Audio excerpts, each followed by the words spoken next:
চিকেনের ঝোল করছি, তেল চাপিয়ে দিয়েছি। এখানে আলুটা ভেজে নিয়েছি চিকেনের। এবার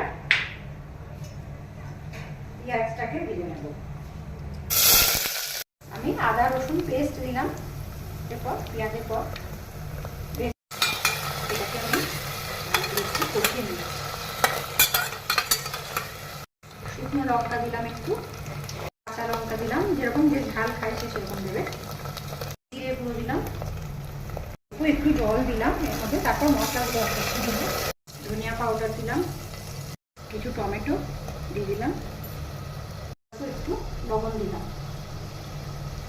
এখানে লঙ্কা গুঁড়ো আর হলুদ গুঁড়ো আমি নিয়ে নিয়েছি। এর মধ্যে আমি অল্প একটু দই দিয়ে এটাকে মিশিয়ে নেব।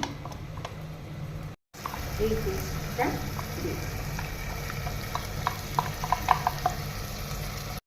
এর সঙ্গে আমি চিকেনটা দিয়ে দিলাম।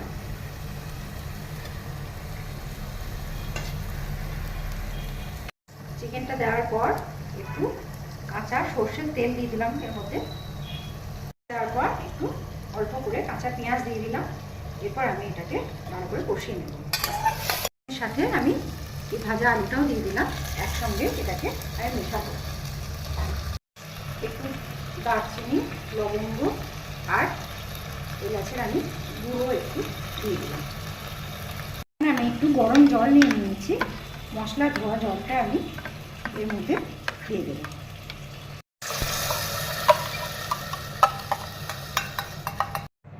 পরিমাণ মতো লবণ দিয়ে দিলাম। এবার আমি এটা ঢেকে কয়েকটা সিটি দিয়ে নেব। এটা আমি 4টে সিটি দিয়েছি। এরপর ফুটতে দিলাম, আর একটু ফুটুন, ঝোলটা আর একটু মরে যাক।